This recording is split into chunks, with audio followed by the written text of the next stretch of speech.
100 제로 정보 제로 그야말로 취업 준비 제로인 취준생을 위한 취업 정보쇼 취업을 부탁해. 안녕하세요. 안녕하세요. 네, 오늘도 힘차게 취업의 문을 향해 달려볼까요?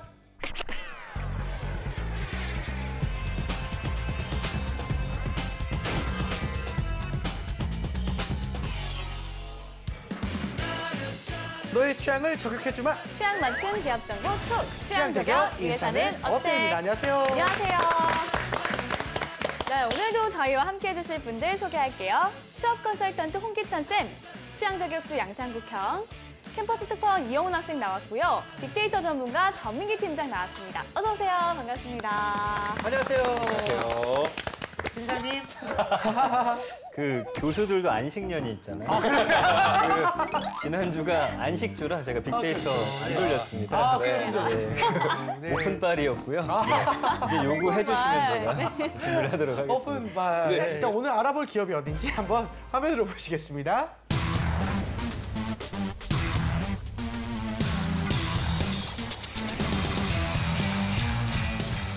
네, 오늘의 기업은 빙그레입니다.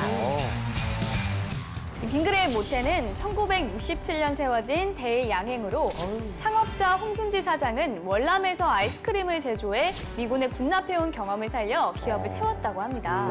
1974년에는 최초로 생우유를 넣은 전통 아이스크림 투게더를 출시하였고 아직도 있죠. 이에 국민 브랜드 바나나맛 우유를 시판하기 시작했습니다. 1983년에는 국내 최초의 떠먹는 요구르트 요플레를 출시했고요. 88년 서울 올림픽 아이스크림 공식 공급업체에 선정되기도 했습니다. 오, 좋아요. 네, 바나나맛 우유는 출시된 지 40살을 맞은 2014년 누적 생산량 60억 개를 돌파하는가 하면 한국산업 브랜드 파워 1위 제품으로 7년 연속 선정되기도 했습니다. 맞아요. 주요 상품으로는요, 바나나맛 우유를 비롯해서 메로나, 더위사냥, 꽃게랑 등이 있습니다. 네, 사원수는요, 1,568명이고요. 매출액은 2016년 기준 8,131억 원이라고 합니다. 예, 일단은 상반기 신입사원 모집이 시작된 빙그레인데요. 올해로 창립 50주년이라는 엄청난 네. 어떤 기록을, 그 역사적인 기록을 좀 갖고 있는 기업입니다. 우리에게도 아주 좀 친숙한 기업이라서 할 말이 많고 추억도 많을 것 같은데요. 네. 네, 여러 가지 이야기가 있겠죠, 당연히? 네. 네. 저는 보통 이렇게 사람들 앞에서 퀴즈 같은 거 낼 때 이거 많이 내거든요. 어떤 거요? 작년 기준 편의점에서 전국 편의점에서 가장 많이 팔린 상품이 뭘까요? 네네. 어떤 바나나 걸까요? 우유. 바나나 우유 또 네. 생수 아닙니까? 생수. 뭐 다양하게 많이 나오는데 네. 늘 보면 바나나맛, 빙그레 바나나맛 우유가 1위더라고요. 그러니까 일명 뚱바라고 하잖아요. 네, 뚱바라고 하죠. 뚱바 단지 예. 우유라고 하죠. 네. 그리고 저도 많이 사 먹는데 이게 특히 그 새벽에 많이 팔린다고 해요. 맞아요, 맞아요. 시에서에 그렇게 좋다고 아, 하더라고요. 그래요? 네. 그리고 이 뚱바가 중국에서도 인기가 굉장히 네. 좋다고 해요. 네. 한국에 와서 네. 이거 인증샷 찍는 게 굉장히 열풍이라고 하더라고요. 맞아요. 예. 그리고 또 이거 있지 않습니까? 요플레. 사실 이 요플레도 빼놓을 수가 없는 게 우리가 항상 떠먹는 요구르트는 요게 거의 전부예요. 딸기 요플레라고 그 딸기 살짝 들어간 거 있잖아요. 네. 이때면은 그 뚜껑 따서 이렇게 혀로 한번 핥고 그다음 먹는 거고. 핥아야지. 핥아야죠. 그리고 이거 요플레라고 목욕할 때 발라도 되게 좋아요. 네? 어디다 발랐나요? 여자들은 많이 하던데. 뭐 한다고요? 몸에 먹어야지 그걸 왜 발라? 왜 발라요? 피부에 양보하는 거죠. 뭘 양보해? 양보해야지. 온몸에 바르려면 얼마나 발라야 되는 몇 개 거예요? 가져야 그냥만 돼요? 하면 되던데요? 하나면 그래요? 온몸에 발라줘요? 네네네. 안 보니까 모르는데.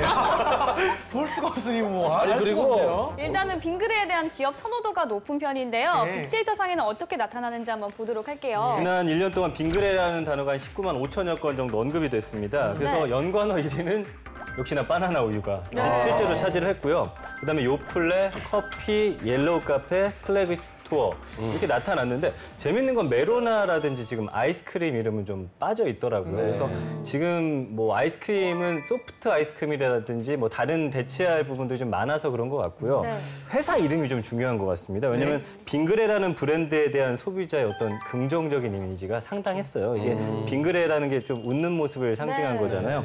그러다 보니까 연관어나 탐색어 여러 동향에서 부정적인 언급을 좀 많이 찾아볼 수 없다라는 특징을 갖고 있었고요. 이미지가 좋네요. 예, 뭐 앞으로 큰 사건 사고만 없다면 그런 희망찬 이미지 또 긍정적인 이미지는 계속 이어질 것으로 보입니다. 네. 홍쌤, 이 취준생들에게도 빙그레 이미지가 긍정적인 편인가요? 이번 공채를 보면 좀 다양하게 뜬 것 같아요. 그래서 영업 부분에서도 국내 영업은 뭐 항상 떠왔는데요. 이번에 해외 영업도 공채가 열렸고요. 또 관리 부분에서도 재무회계, 또 구매직군도 채용이 열렸고, 또 연구 부분에서도 품질 관리하고 조은석 파트, 그러니까 이쪽은 이제 식품 관련돼서 전공을 했던 친구들 입장에서는 네. 굉장히 중요한 회사거든요.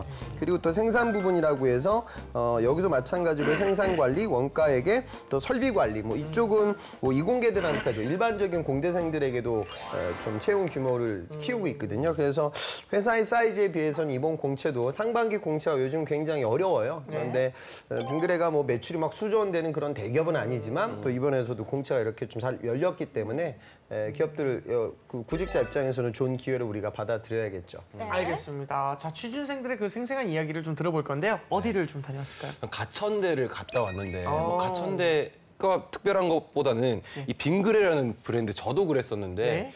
바나나맛 우유 말고는 아는 게 많이 없더라고요. 사실 뭐 투게더 이런 것도 빙그레인 줄 모르는 사람이 되게 많고요.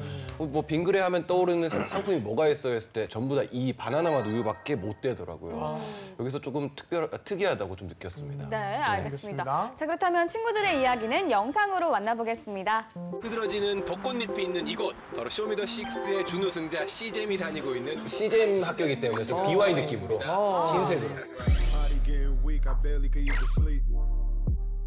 벚꽃의 꽃말은 중간고사라는 우스갯소리가 있죠. 그만큼 이 가천대학교 학생들 중간고사 준비에 열중인 것 같은데요. 너무 하얗게 이 학생들은 빙그레 대회 올백이죠. 얼굴밖에 안 보여요.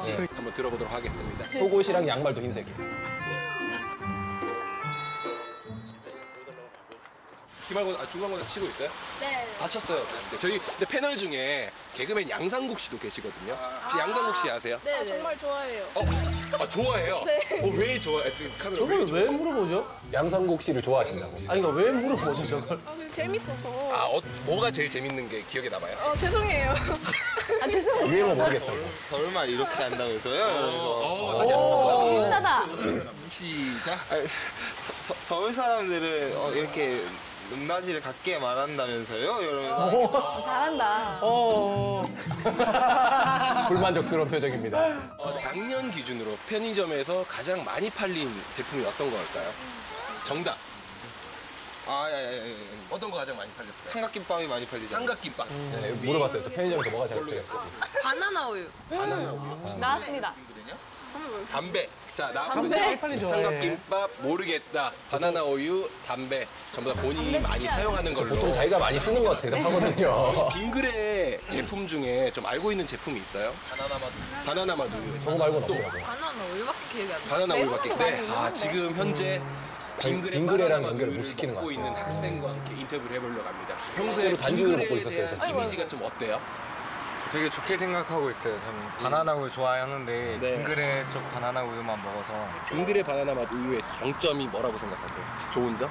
일단 디자인이 좀 먹고 싶은 디자인이라서 좀 손이 자주 가는 것 같아요. 그런 점이 좀 푸짐해 보이잖아요. 그렇죠. 취업을 준비를 지금 하고 있나요? 네, 하고 있어요. 스튜디오에 진짜 정말 유명하신 취업 관련된 강사 그 선생님께서 대답을 해주시거든요. 홍기찬 쌤이라고 혹시? 알아요. 네, 아신대요. 실제로 홍기찬 쌤 역시 아신다고. 취업계 아이돌. 해도 되는데. 영상 편지요? 네네. 열심히 지금 하반기를 위해서 준비하고 있습니다. 네, 선생님 강의 잘 듣겠습니다. 네. 저는 생산관리직 엔지니어 담당 지원하고 엔지니어, 있어요. 생산 네. 관리 쪽으로. 네. 엔지니어로서 여성이 좀 불리하거나 뭐 힘든 거 그런 게 좀 있다고 들었어요. 어때요? 네, 여자가 하기 힘든 직무다. 이게 아무래도 교대 근무도 있고 하는데 근데 제가 아시는 여성 엔지니어나 아니면 선배들 보면 네. 뭐 밤샘 근무도 되게 별탈 없이 다 잘하시고 다 남성 못지않게 되게 씩씩하시고 되게 여성 다 엔지니어도 잘한다라는 말을 그럼요. 어필하고 있어요. 네, 네, 여기 또 야외에서 시험 공부를 하고 있는 학생들이 있어서 1학년들이에요. 안녕하세요. 첫 시험인 거죠, 이게. 빙그레라는 기업이 연봉이 어느 정도 될 것 같아요? 6천? 7천? 6천. 1학년들은 좀 취업과 살짝 감이 안 올 수 거리가 있어요, 아직은. 멀긴 하고 있죠. 연봉 얼마나 원하냐면 8천, 9천 그래버리더라고요. 어휴, 세상에. 근데 일단 기준을 드릴게요. 보통 이게 취업할 때 정말 잘했다고 생각하는 현대차가 한 4천에서 5천 주거든요.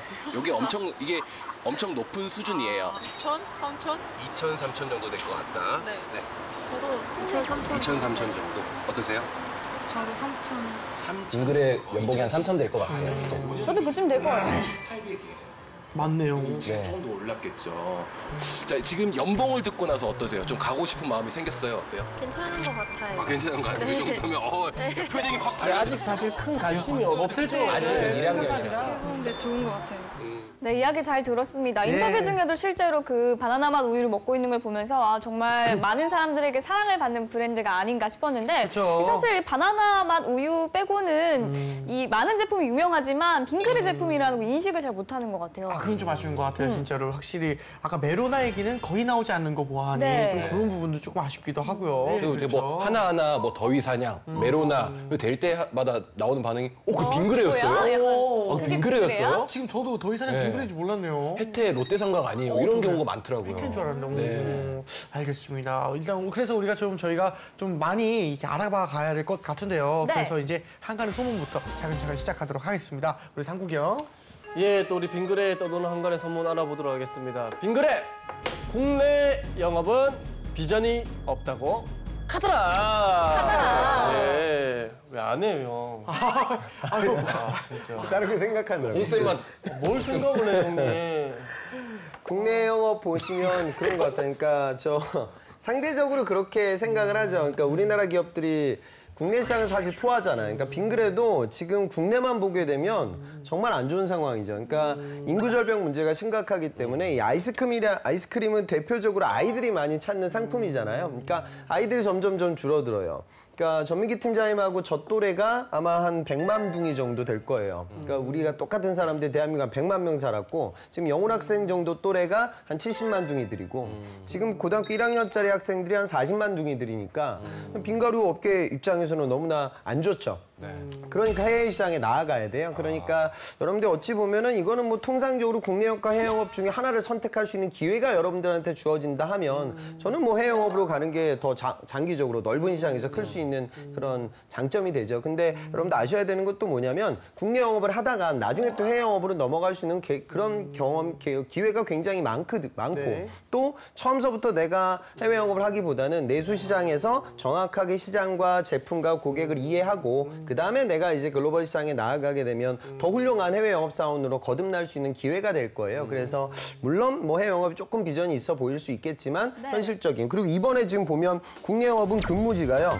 서울, 원주, 대전, 천안, 김해 아주 다양하게 떴어요. 굉장히 많네요. 근데 해외 영업은 전공 무한으로 뽑는데 지금 근무지가 서울 하나밖에 없거든요. 그러니까 이 소리는 또 수도권 학생들이 굉장히 또 몰리는 경향도 없지 않아 있기 때문에 본인의 근거지를 좀 살리면 좋은 기업에 취업할 수 있는 확률이 올라간다. 이것도 생각을 해봐야겠죠. 네. 우리 집 옆에 있었어. 빙그레.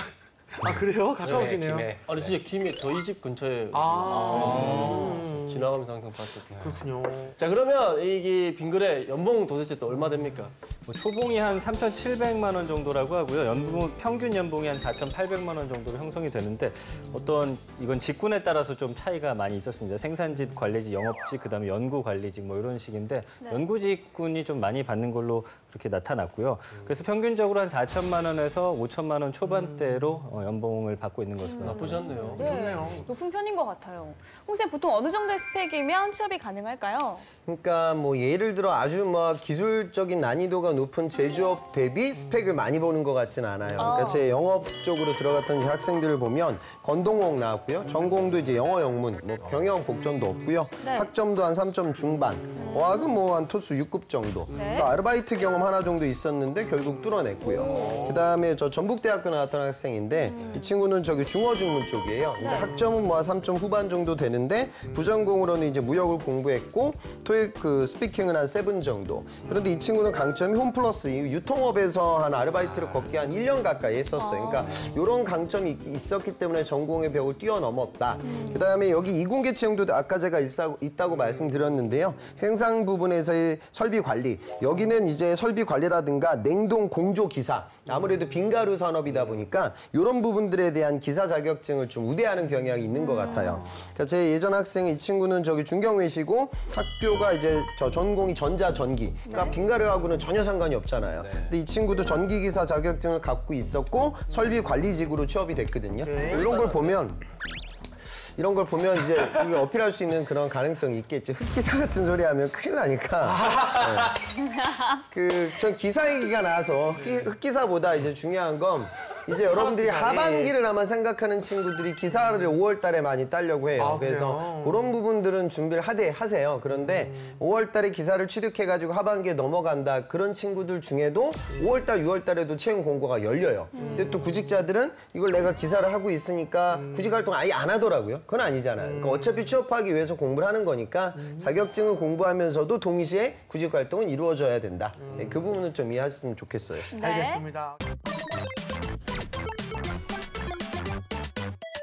계속해서 핫한 키워드를 통해서 이제 기업을 저격해 보도록 하겠습니다. 상구경. 네, 우리 또 핫한 키워드로서 우리 여러분들 취향을 저격하도록 하겠습니다. 꾸기의 해시태그! 왜 계속 늦어요? 좀 늦네. 아예 안 하신 것 같아서. 좀 진짜 서운하네. 자, 첫 번째 해시태그 보도록 하겠습니다. 예. 샵 옐로우 카페, 샵 바디 케어입니다. 네. 우리 바나나 맛 우유의 다양한 변신. 예, 빙그레가 지난해 동대문에 바나나 맛 우유 플래그십 스토어인 옐로우 카페를 연 것에 이어 바나나 맛 우유 바디 케어 제품을 출시해 높은 인기를 얻고 있다고 합니다. 네. 아 근데 진짜 여성분 때문에 이게 바디 케어가 생기는 거예요? 네, 근데 이거 인기 진짜 많은 걸로 알고 있거든요. 올리브영 가니까 네. 그 바디로션인데 단지 우유 케이스에 담아서 맞아요. 예쁘게 해서 팔더라고요. 잘 팔린대요. 이렇게 사업을 다각도로 확장하고 있는 느낌인데요. 좀 자세히 알아볼게요. 그러니까 유제품 빙그업체 빙그레가 이제 사업을 말씀해 주신 대로 다각화하려고 노력하고 있거든요. 그 네. 이유가 이제 주 매출군인 음료와 아이스크림 자체가 지금 수년째 정체기에 접어든 상황입니다. 그러다 보니까 이제 사업 확장보다는 기존 사업을 좀 효율화해서 안정적인 사업을 좀 도모하려는 것으로 보이고요. 그 중심에 바나나 맛 우유가 있을 수밖에 없죠. 왜냐하면 바나나 우유 시장에서 지금 80%의 시장 점유율을 기록하고 있고요. 하루 평균 약 80만 개씩 팔리고 있어서 출시 이후 지금까지 약 67억 개가 팔렸다고 합니다. 그래서 지구를 약 12바퀴 돌 수 있는 길이라는 게 회사 측 설명이고요. 작년 기준에서 매출액이 수출을 포함해서 약 1,700억 원에 이를 정도니까 말씀드린 대로 그 옐로우 카페라는 것을 활용해가지고 바나나 맛 아이스크림이라든지 뭐 바나나 맛 나는 여러 가지 제품들을 판매하는 게 지금 생겼는데 이게 좀 반응이 좋다 보니까 뭐 제2지점, 3지점 지금 계속해서 열고 있는 그런 상황이고요. 화장품에도 지금 적극적으로 뛰어들고 있습니다. 아까 말씀드린 대로 바나나 우유 그 통 모양의 바디 케어 제품도 지금 팔리고 있고요. 그 다음에 또 노리는 게 요식 업체 쪽인데 태국 레스토랑 아한타이와 함께 이제 협력해가지고 가정 간편식 그 볶음밥을 출시를 했는데 뭐 많은 분들이 모르고 있지만 이런 것들 이제 음식 쪽으로도 좀 진출을 하려고 하는 노력들을 보이고 있습니다. 예, 알겠습니다. 자, 다음 해시태그도 한번 볼게요. 네, 다음 해시태그 보도록 하겠습니다. 예. 샵 하와이안 초콜릿 샵 바나나 맛 로션입니다.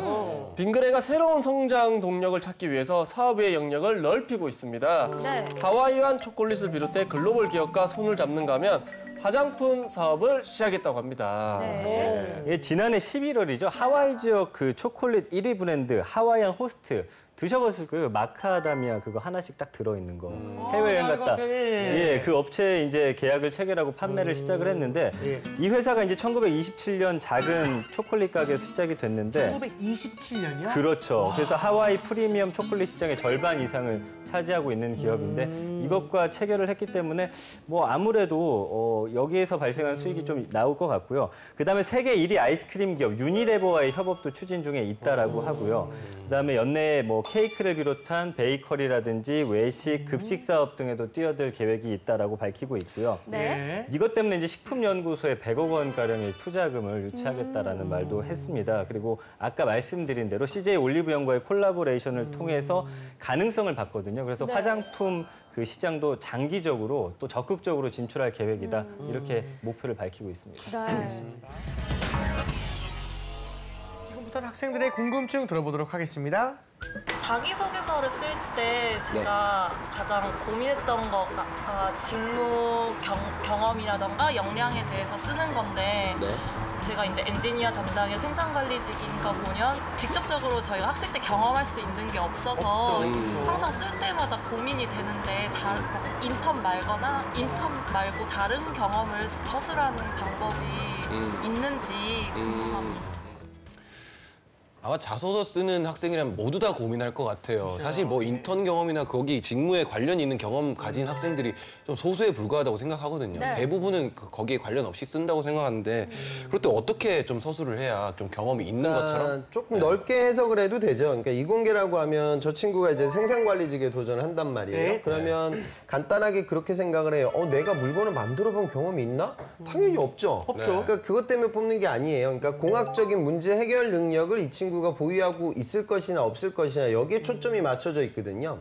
그러니까 이공계들은 그냥 내가 이공계 나의 전공과 관련돼서 열심히 한 거 쓰면 되는 거예요. 그러니까 너무 그렇게 그 스코프를 너무 좁히지 마세요. 그러니까 경력자들이나 석사들은 연구개발 과제가 그 기업에서 진행되고 있는 연구 과제하고 정확하게 매칭이 돼야 되는데 일반적인 학부생들은 그럴 수는 없어요. 그러니까 내가 공학적인 어떤 어려움에 처했을 때 공학적인 문제 해결 능력을 발휘했던 경험을 제발 부탁인데 디테일하게 써야 돼요. 그러니까 이번에 SK 항목들을 보면 그 당시 문제점이 뭐였냐, 너는 그거 해결하기 위해서 어떤 노력을 했냐, 가이드라인이 뭐 자소서인 것만큼 굉장히 많은 조건들을 요즘 줘요. 그러니까 NCS 자소서도 마찬가지고요. 결국 뭐냐면 구체성을 띠고 있는 여러분들의 공학적인 문제 해결 능력을 나는 보여주면 된다. 어찌 보면 마음은 편한 거예요. 그러니까 그거는 내가 특정 기업에만 해당되는 이야기도 아니고 꼭 특정 직무에만 해당되는 건 아니잖아요. 그죠? 그러니까 조금은 좀 이렇게 생각을 해보면 내용은 디테일해지고 쓰기는 오히려 쓰기는 더 쉬워진다. 그런 생각을 갖고 여러분들 도전하셔야겠죠. 네, 알겠습니다. 또 다른 질문 들어보겠습니다.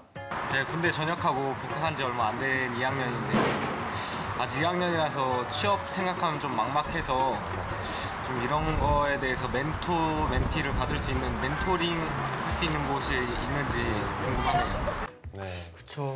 저도 복학했을 때 너무 막막했거든요. 사실 뭐 꼭 취업뿐만 아니라 대학 생활도 너무 막막한 게 많았어요. 근데 또 요즘은 또 개인주의가 심하다 보니까 뭐 과 선배 연락도 잘 안 되고 그쵸. 정보를 얻을 수 있는 데가 많지 않단 말이에요. 그래서 저 학생 말로는 이런 걸 좀 멘토링해서 확 끌어줄 만한 그런 뭐 서비스나 이런 게 있는지. 그 요즘 대학들을 보면 그런 취업 멘토링 또 기업에서 그걸 담당하기도 하죠. 그러니까 선배들과 후배들을 연결시켜주는 그런 사업이라든가 또 학교에서의 교육 과정들이 있어요. 그런 걸 좀 밟으면서 여러분들이 진로를 탐색해 봐야겠죠.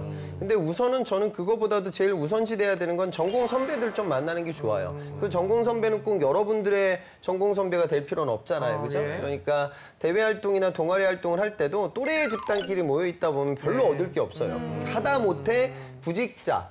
그러니까 만약에 제대 복학을 내가 했다. 그러면 앞으로 내가 1년 내에 구직자가 될 텐데 구직자들 딱 한 1년? 아니면 이제 동갑내기일 때도 있을 거예요. 그러니까 그 친구들이 도대체 어떤 걸 해야 되는지 차근차근 옆에서부터 보셔야 돼요. 근데 아마 구직자는 그런 거 자체 하기가 싫어요.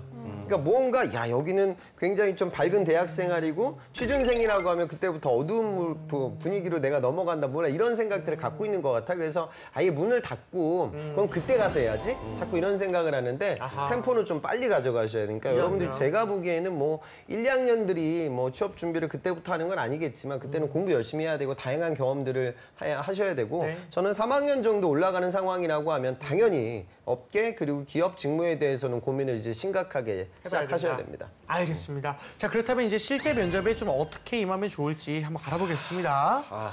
사구경. 예, 또 어려운 시간이죠. 네. 너무 어렵습니다. 예, 실제 면접 시간이 왔습니다. 오늘 좀 쉽게 좀 살살 해주세요. 예, 해온 대로 제가 한번 네, 해볼게요. 네, 해온 네. 대로, 준비해온 대로. 준비해요. 예, 제가 이것도 오늘 부담스럽네. 오늘 좀 쉽게. 네. 오늘 아침 식사는 무엇이었나요? 사실 제가 자취를 하기 때문에 차려 먹거나 이런 건 좀 힘들고요. 좀 김밥을 좀 아침으로 주로 먹는데 오늘은 특별히 또 김밥 먹으면서 오늘 또 면접 왔지 않습니까? 꼭 붙었으면 좋겠다는 의미 부여를 좀 해봤습니다. 김밥을 먹으면. 진짜 김밥 먹은 얘기네. 거기 아니 의미 뭐 부여를 좀 그렇게 할 수는 있는데 그렇죠. 틀린 건 아닌가? 정말 김밥 먹은 얘기만 하니까. 그래서 이런 건 캐주얼한 질문이에요. 그래요? 제가 평가. 자, 그러면 두 번째 질문입니다. 왕홍이 우리 기업에 미치는 영향이 무엇이라 봅니까? 왕홍이요. 또 최근에 빙그레의 바나나맛 우유가 그리고 메로나가 또 중국에 또 많은 인기를 얻고 있다고 들었습니다. 근데 거기에 더 나아가서 사실 국내에서도 문제인 게 빙그레가 바나나맛 우유나 메로나 말고는 다른 그 제품들을 잘 모르는 게 좀 한계라고 생각을 했는데 중국 시장에서 왕홍 그런 분들을 잘 제휴를 맺고 잘 협력을 해가지고 다른 제품들도 같이 들어간다면 또 빙그레가 중국 시장에서 더 크게 성장할 수 있는 계기가 되지 않을까 생각해봤습니다. 네? 우리 기업에 미치는 영향이 왕홍이. 네, 그러니까요. 예? 그러니까 지금 다 설명을 드렸습니다. 아, 그래요? 아침 혹시 아침 못 드셨어요? 면접관이 잠깐 딴 생각, 이럴 수도 있어요. 면접관이 딴 아침 생각. 드셨죠? 아니 근데 나는 약간 좀 기업에 미치는 영향이 없는 것 같아가지고 한 번 더 물어봤는데. 아, 또 근데 그렇게 생각할 수 있습니다, 예. 진짜. 말씀하신 거는 왕홍의 역할, 네. 왕홍을 이용하는 역할이고 네. 왕홍이 기업에 미치는 영향이랑 아. 대답이 다른 것 같아서 그쵸, 수동적이나 예. 능동적이나 다르네요, 진짜. 제가 물어본 예. 대답은 그거였어요. 예. 아예 틀린 건 아닌데 아, 약간 예, 예. 틀렸던 거. 알겠습니다. 관점이 다른 것 같아요. 항상 저분 오늘만 다른 게 아닌 것 같아요. 저분은 안 예, 맞네요. 저랑 좀 잘 안 네. 맞는 것 같아요. 예. 제가 있는 회사는 확실히 못 들어와요, 저분. 매번 느끼는 거지만 다행이다. 제발 제가 뽑을 수 없는 것 같아요. 다행이래요. 예. 홍기찬 씨, 예. 오늘 아침 식사는 무엇이었나요?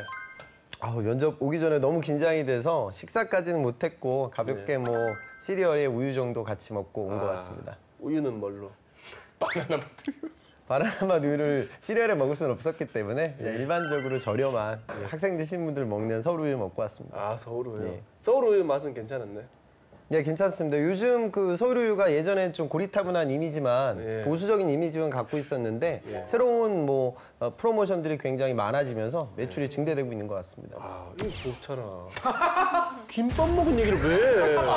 우유 맛있는 얘기 아, 하죠. 이거 원래 편한 질문이에요, 이거는. 아니 이것도 편하게 대답하는데 뭔가 연결이 되잖아. 자연스럽게. 빙그레까지. 저도 김밥은 너무 건들 수가 없더라고 내가. 아니 서울 우유를 먹었다 했는데 아 그래도 진실되구나 하면서 그렇죠. 그 다른 기업을 약간 파괴한 느낌이 있잖아. 그래서 약간 뭔가 김밥 얘기를 왜?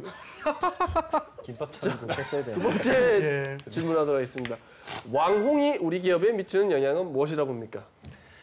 그 하나의 소비자가 아닌 특수 고객이라고 여겨집니다. 그러니까 우리 기업의 매출을 증대시킬 수 있는 걸어다니는 미디어 채널의 개인화된 그 채널일 수도 있고 또 경우에 따라서는 부정적 뉴스를 또 굉장히 파급력 있게 설파할 수 있는 그런 매개체가 될 수 있다고 봅니다. 그래서 항상 또 우리 회사가 프로모션 할 때나 아니면 우리 회사의 안정적인 브랜드 이미지를 유지하기 위해서 왕홍을 별도로 관리하는 그런 역할도 회사에서는 누군가는 좀 진행을 해야 하지 않을까 그런 생각이 듭니다.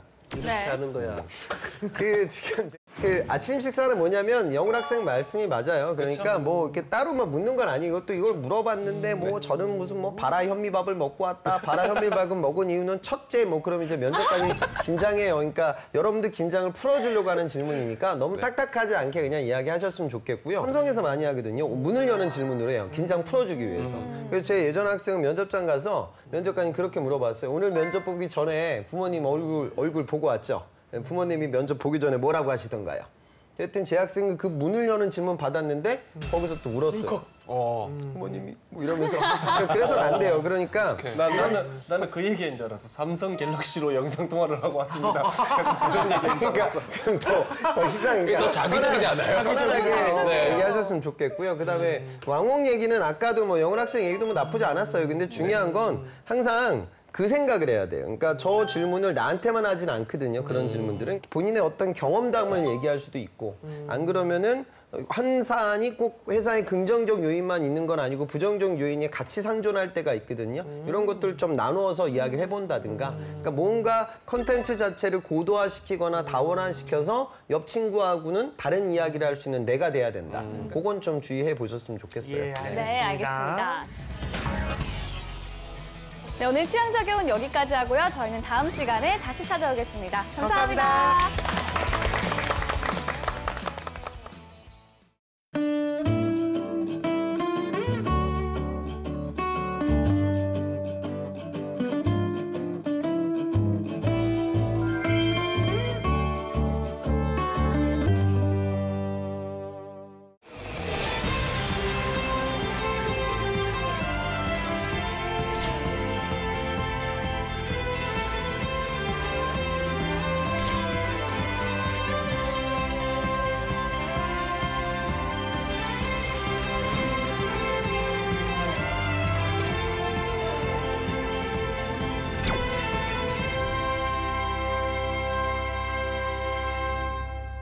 우리 하성욱 씨도 입사 지원서에서는 조금 다소 아쉬운 평가를 좀 했는데요. 많이 아쉬웠습니다. 네, 맞습니다. 아쉬움을 남긴 성욱 씨. 그렇지만 또 면접에선 잘할 수 있으니까요. 네. 네, 빨리 불러보고 싶네요. 네. 네, 긴장하고 있을 것 같은데 빨리 불러볼까요? 네. 네, 하성욱 씨 들어오세요.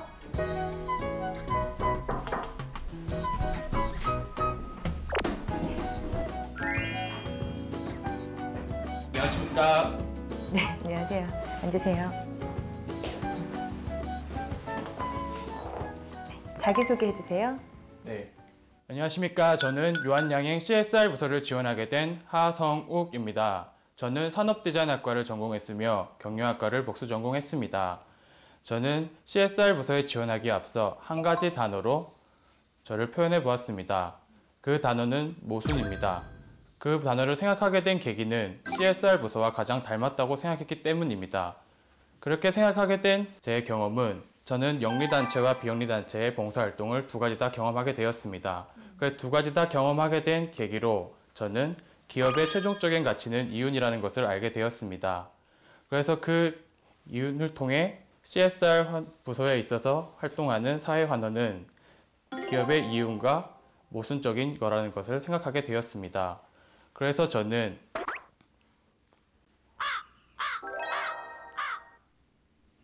죄송합니다. 아니 그래서 이제 CSR 부서 영리 비영리가 있었잖아요. 예. 그런데 이제 비영리 쪽으로 선택을 했다는 말씀을 하시려고 하시는 거죠? 그래서 영리단체인 유한양행 CSR 네네네. 부서를 그렇죠. 지원하게 되었습니다. 아, 그 말씀을 하시려고 하신 거죠? 네. 네.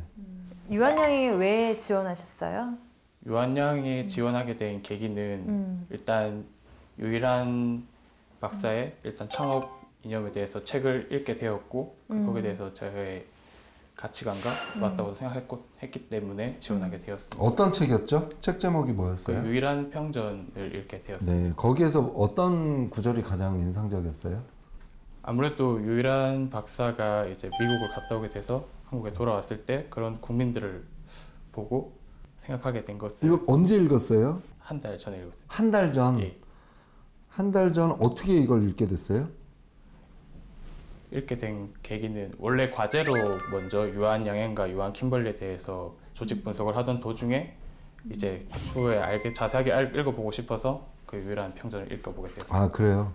기억에 남는 구절 혹시 있어요? 문구라든가? 특정한 문구는 기억나지 않습니다. 아 그래요? 지원 동기나 이런 거를 표현을 할 때 지원 기업의 그 창업자나 이런 분들의 자서전이나 평전 얘기하는 경우들 많습니다. 근데 그거는 약이 되기도 하고 독이 되기도 하거든요.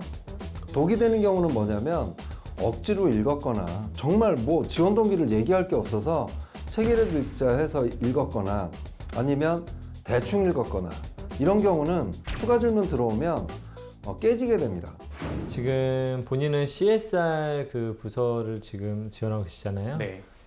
이 부서에 지원한 특별한 이유가 무엇이죠? 그 부서에 지원하게 된 특별한 이유는 제가 이제 한 2년 전부터 봉사활동을 꾸준히 하던 도중에 이제 느끼게 되었는데 처음에 저희 학과는 이렇게 보면 이제 디자인 학과라고 기재되어 있는 것을 알 수 있는데 이제 지금 같은 경우에는 그 디자인과 동시에 봉사활동을 진행하면서 이제 그런 CSR에 대해서 알게 되었고 그런 기업의 사회활동에 대해서도 관심을 가지게 되었습니다. 그래서 디자인에 어떻게 보면 본질적인 가치도 인간을 위한 디자인을 하는 것이 편리를 위해서 하는 것이 목적인데 CSR 부서에서도 그러한 것처럼 국민들이나 그런 사회에 뭔가 이바지함으로써 그런 기여하는 부분을 저도 하고 싶었고 그 다음에 디자인은 단순히 그냥 제품을 부여하고 그걸 사용하는 사람들의 편의를 느끼는 것보다도 CSR 부서는 기업을 등지고 기업에서의 그런 일정한 받는 예산을 가지고 사회에 훨씬 더 큰 가치를 실현할 수 있고 제가 직접 나아가서 몸소 체험할 수 있다는 점 때문에 관심을 가지게 되었습니다. 10년 후의 어떤 본인의 목표에 대해서 아니면 본인의 어떤 모습에 대해서 한번 좀 설명해 주시기 바랍니다. 네, 제가 생각하는 10년 후의 모습은 지금과는 달라진 건 없을 거라고 생각합니다. 왜냐하면 가치에 있어서 변하는 것은 없을 거고 단순히 10년 동안 있었던 그러한 직무와 회사의 경험을 통해서는 달라질 수가 있어도 제 본질적인 가치는 달라지지 않을 거라고 생각합니다. 그 본질적 가치를 말하는 건 아니고요. 본인은 어떠한 모습으로 있을 것 같은지. 어쨌든 사람이 10년이면 개인적인 삶도 변하게 되고 가치관을 변화하는 건 아니고요. 본인 어떤 직장 내에서의 포지션도 변할 수 있고 어떻게 예상을 하시는지. 제가 생각하는 제 모습은 유한양행에 있어서 경영자가 최고 경영자의 자리를 올라갈 수 있는 직무에서 최대한 갈 수 있는 것까지 올라가는 거라 생각합니다. 그리고요? 그렇게 생각하게 된 계기는 제가 추구하는 것이 사회에 대한 환원과 국가에 대한 기여를 하는 부분이기 때문에 그래서 저는 그러한 직무에 최대한 오르도록 노력할 것입니다. 개인적인 어떤 부분에서는요? 개인적인 부분에서는 미래에 대한 어떤 구체적인 목표와 계획과 자신에 대한 어떤 자아상을 갖고 있다면 좀 더 그런 목표에 더 가까이 다가갈 가능성이 높은 지원자이기 때문에 이런 질문을 많이 던지게 되는데 다소 약간은 좀 그 직업상에 대해서는 뭐 앞으로 직업에서 자신 어떤 위치까지 가고 싶다라는 것은 비교적 뭐 말을 하긴 했는데 약간 뭐 듣기에는 구체적이다라기보다는 좀 즉흥적으로 말하고 있다는 어떤 느낌을 받았었고 그 다음에 본인의 어떤 개인 삶적인 어떤 모습에서의 어떤 이런 자아상을 이야기할 때 구체적인 좀 계획을 갖고 있지 않았기 때문에 약간 미래에 대한 자신만의 어떤 비전이나 목표나 이런 것들이 좀 불명확해 보인다는 느낌을 좀 받게 되었습니다. 이력서에 보니까 그 인성지도사하고 미술심리 상담사가 있더라고요. 네. 이건 어떻게 취득하게 되셨어요? 저걸 취득하게 된 계기는 제가 이제 네팔에 이제 해외 봉사를 갔던 도중에 느끼게 된 것이었는데 저게 꼭 필요하다는 게 아닐 수도 있지만 저에게는 필요하다 느꼈던 요소는 단순히 그 사람들에게 일방적인 제공이 아닌 뭔가 그 사람들 스스로서도 이제 가치를 창출할 수 있는 것을 갖다가 원해서 저러한 방법들을 배워서 그러한 아이들에게 전달하고 방식들을 알려줘서 그 친구들이 추후에 자랐을 때도 다른 그런 주변에 있는 사람들에게 뭔가를 할 수 있지 않을까라고 생각해서 배우게 되었습니다. 이 두 가지가 거기에 필요하다고요? 미술 심리 치료. 네, 그거랑 인성지도사가 네팔 봉사를 하는데 아이들에게 그 두 가지가 필요해서 배우게 되었다고요? 그때 계기를 통해서 이제 뒤에 또 배운 겁니다. 그럼 이거를 그럼 이후에는 어떻게 활용을 하셨어요? 저것을 활용한 계기는 아직 없습니다. CSR 부서에 만약에 이제 입사를 했다고 하면 하고 싶은 일들이 좀 있을 것 같은데 어떤 일을 하고 싶으세요? 제가 명확하게 하고 싶은 일은 일단 유한양행에서 이루어지는 사회공헌 활동들을 살펴보면 이제 뭐 지적장애 아동들이 그런 사회에 있어서 봉사를 하고 본인들 유한양행의 표지에 사용한다든지 뭐 나무 심기든 이런 다양한 봉사활동이 있는 것은 알고 있지만 저 같은 경우에는 특별히 이제 의약품에 관련된 그러한 이제 지식 수준을 높일 수 있는 봉사를 할 것입니다. 그게 어떤 말이냐면 일반적으로 가지고 있는 그 사회의 의료나 그런 의학 지식들이 이제 저조한 그런 사람들을 위해서 지식 수준을 높이고 그런 사람들이 좀 더 추후에 있어서 그런 질병이나 이러한 것에서도 약을 갖다가 구매하거나 그런 의약품에 대한 신뢰를 가질 수 있도록 만들어주는 그러한 교육 활동들을 기획할 것입니다. 또? 그럼 또 하고 싶은 거? 또 지식 수준을 높여주는 봉사활동 또 뭐가 있을까요? 또? 그리고 하고 싶은 것은 이제 기존에 가지고 있던 그 사내의 봉사활동들이 여러 가지가 있는데 그 봉사활동들에 대해서 그러한 사원들과 함께 이제 하는 일들에서 좀 더 그 사람들이 적극적으로 뭔가 다른 기획도 제안해 볼 수 있고 하는 함께 기획하는 그런 사회공헌 활동들도 해보고 싶습니다. 성욱 씨는 유한양에게 꼭 입사를 해서 CSR 부서를 꼭 가고 싶다 계속 의지를 밝혀주셨는데요. 정확하게 어떤 그런 관심도라든지 할 수 있는 능력을 밝혀주신 건 없었어요. 그래서 입사를 한다면 하고 싶은 일이 무엇인지 궁금해서 여쭤봤는데요. 지식 수준을 높여주고 싶다. 뭐 그거 외에는 말씀을 못 해주셨어요. 그래서 자기가 지금 새로 기획해본 활동이 있는데 이것도 시도해보고 싶다라든지 아니면 기존에 했던 그런 CSR 활동이 좋은 평을 받았기 때문에 적용시켜보고 싶다라든지 그런 좀 더 풍부한 경험을 바탕으로 이야기를 좀 해줬으면 하는 바람이 있었습니다.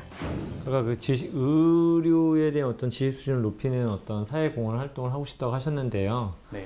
그걸 왜 유한양이 해야 되는 거죠?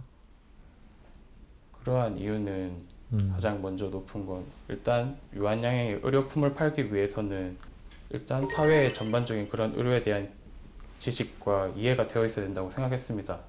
그래서 그것들에 대한 이해도를 높이는 것도 그 매출에 있어서 큰 영향을 갖다가 추후 멀리 봤을 때 끼칠 수 있다고 생각했기 때문입니다.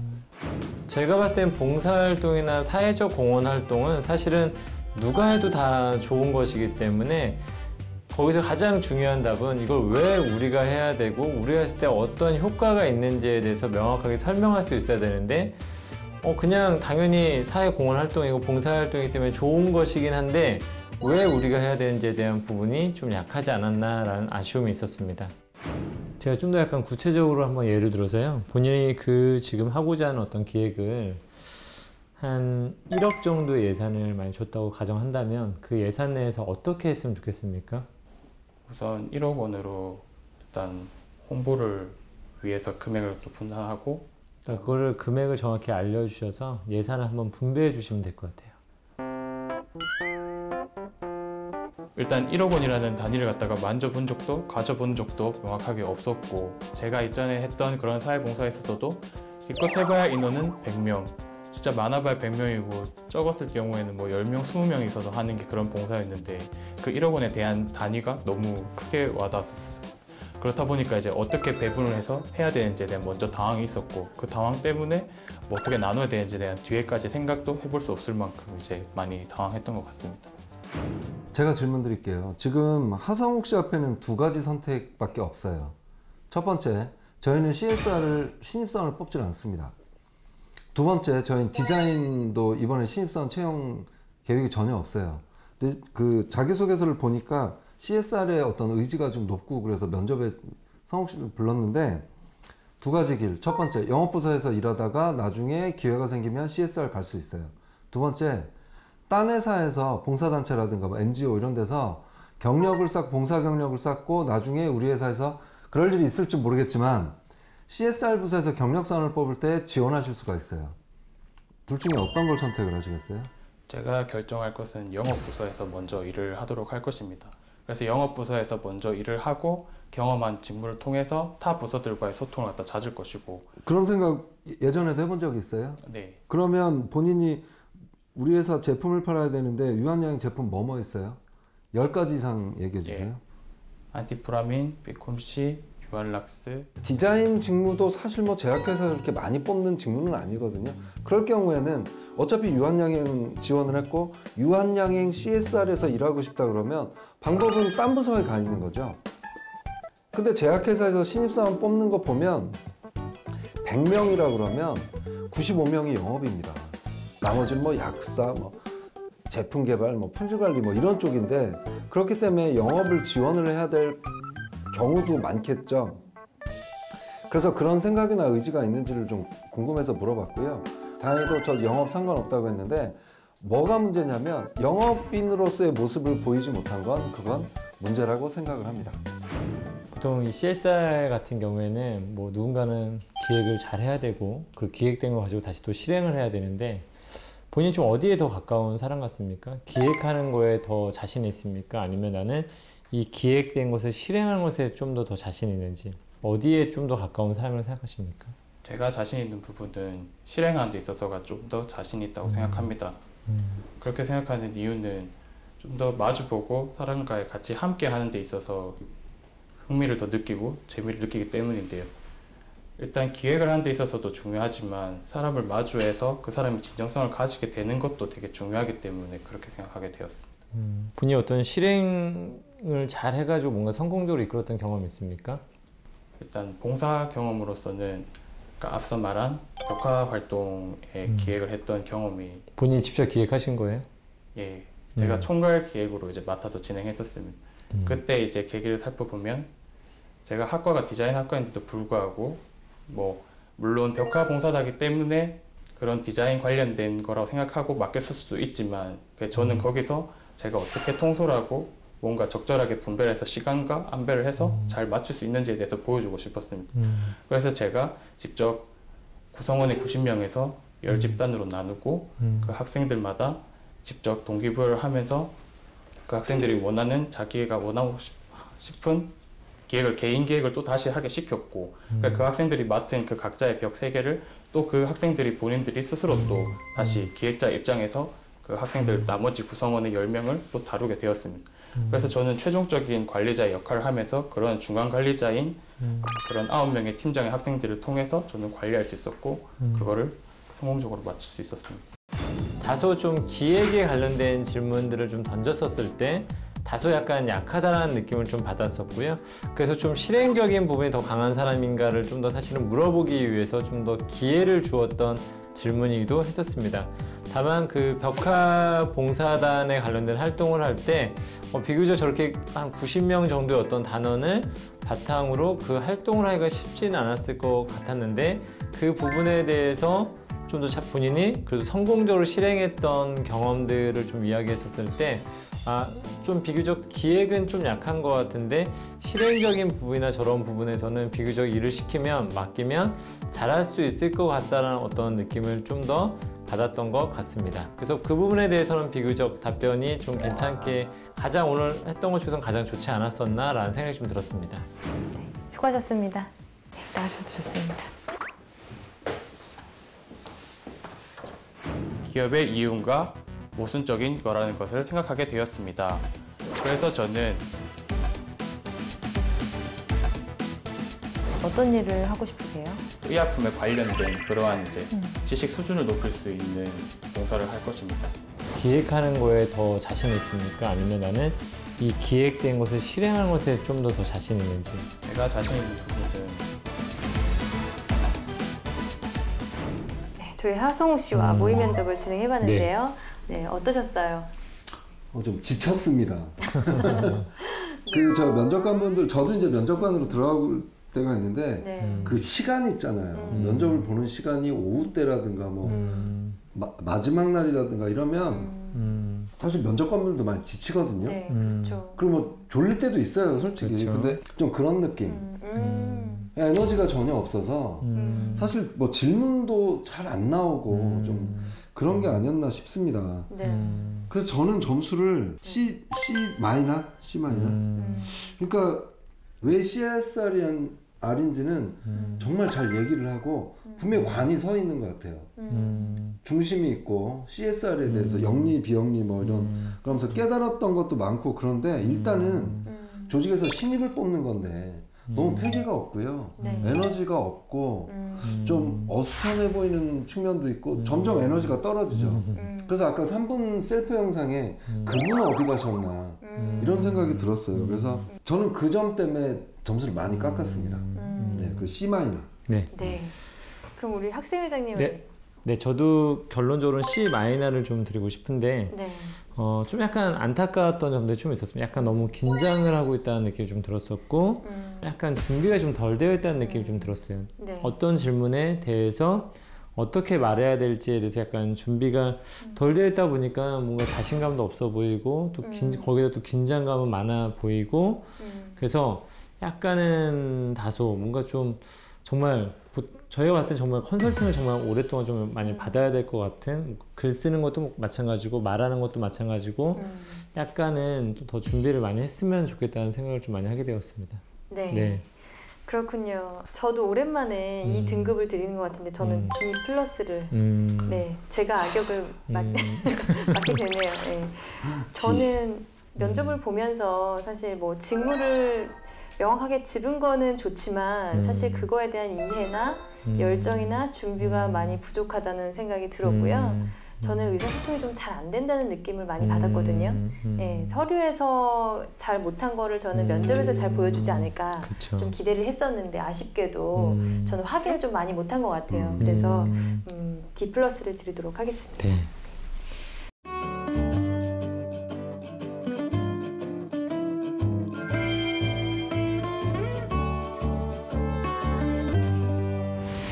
성욱 씨 우리 모의 면접 봤는데 어떠셨어요?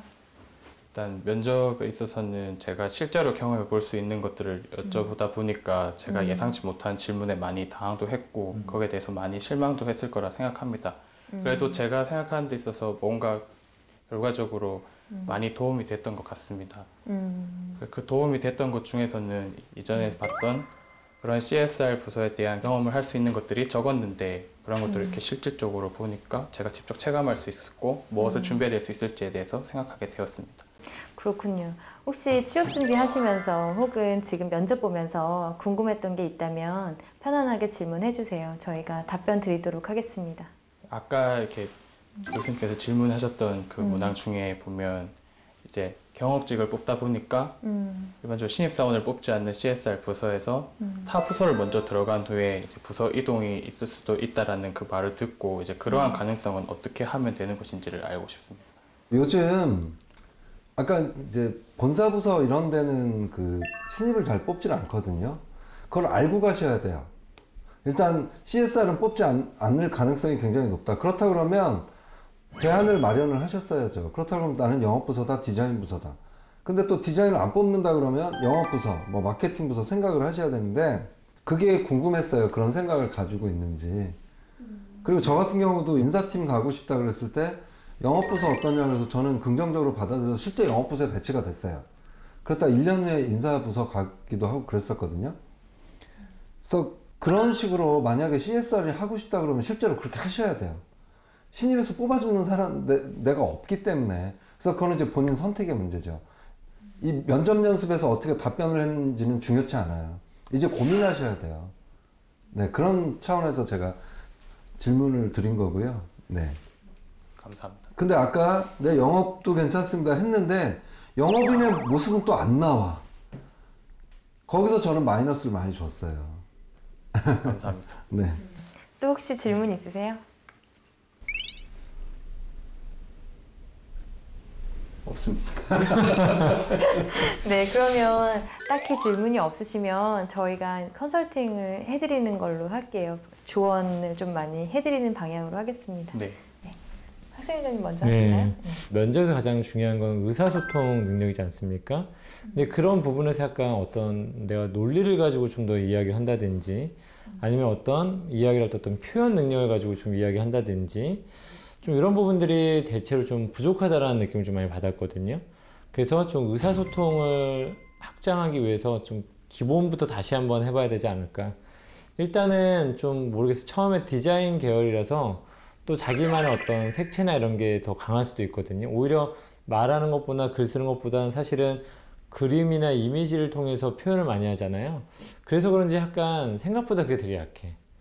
그러니까 결론적으로는 내가 그림을 그렸는데 이 그림이 무슨 그림인지 사람들이 잘 이해를 못하는 건 똑같아요. 지금 자주 하는 말이긴 하지만 정말 책 같은 걸 정말 많이 읽어야 될 것 같아. 책을 많이 읽어서 다방면의 어떤 지식 같은 걸 좀 쌓아보실 필요가 있지 않을까. 그러다 보면은 좀 더 질문도 더 잘 이해를 하더라고요. 그러니까 우리가 독해 수준이 높아지게 되면은 말을 잘하는 것도 떠나서 일단 질문을 잘 이해해요. 이 질문의 핵심이 무엇인지를 잘 이해하기 때문에 거기에 맞는 답을 좀 더 할 수 있거든요. 그러면 논리가 형성될 수 있을 것 같아요. 근데 지금 보게 되면 약간은 전반적으로 아까 동영상도 그렇고 면접도 그렇고 자기소개도 그렇고 약간 논리가 뭔가 좀 부족해 보인다는 느낌? 이건 나중에 내가 회사 일을 할 때도 마찬가지야. 면접에서도 이러면 나중에 내가 세일즈를 하든 CSR을 하든 디자인을 하든 계속 이거는 설득의 과정이거든요. 영업도 설득을 해야 되고요. 디자인도 설득해야 되잖아요. 그쵸? 네. 그 다음에 CSR도 기획을 하고 실행하려면 설득을 해야 되는데 사람들이 나의 의견에 무슨 말인지 잘 모르겠다라고 하게 되면 큰 문제가 되기 때문에 약간 의사소통 능력을 기르는데 정말 많은 노력을 해야 되지 않을까라는 부분은 좀 말씀드리고 싶고요. 하고자 하는 열정은 알겠는데 그 열정이 도대체 뭔지 무슨 말을 하고자 하는 건지 약간 좀 더 명확하게 표현할 수 있는 기술에 대해서 많이 고민을 해보셔야 될 것 같습니다. 네. 네. 네, 우리 상춘께서도 말씀해 주시죠. 신입사원 면접은 뽑아주시오 뭐 이런 에너지, 네. 기백. 근데 성욱 씨는 오늘 저 좀 이런 거 있는데 좀 뽑아주시면 안 될까? 뭐 이런 느낌이 좀 들었어요. 그래서 그게 좀 아쉬웠고 처음에 만난 하성욱 씨는 동영상을 통해서 만난 건 어수선함을 보여줘서 뭔지 몰랐지만 밝은 거는 또 보여줬거든요. 그거는 어디선가 그거는 살려고 하는 사람이 있었을 것 같아. 근데 여기서는 이것도 못 보여주고 요것도 못 보여준 거예요. 밝은 것도. 그래서 이병으로 다시 돌아가셔야 돼요. 4학년을 뽑질 않아요. 이제 다시 막내로 들어올 사람들을 뽑는데 그걸 못 보여준 게 아쉬웠는데요. 다만 저는 가능성을 봤어요. 그게 뭐냐면 내용을 들어보니까 왜 이 사람은 CSR을 하려는지 알겠어. 마음에 들었던 게 뭔지 아세요? 모순을 얘기하면서 영리 비영리 다 있었는데 뭐 그런 걸 통해서 뭔가를 막 CSR에 대해서 얘기하려고 했던 그 노력, 그거는 저는 그걸 통해서 가능성은 봤어요. 그리고 떨고 말 못하고 이거는 본인만의 문제가 아니에요. 다들 그래요. 그렇지만 그럼에도 불구하고 밝은 거라도 좀 보여줘야 돼. 감사합니다. 네, 수고하셨습니다. 성욱 씨 오늘 저는 긴장한 게 너무 이제 느껴져서 자신감이 많이 없어 보여가지고 그게 참 가장 안타까웠고요.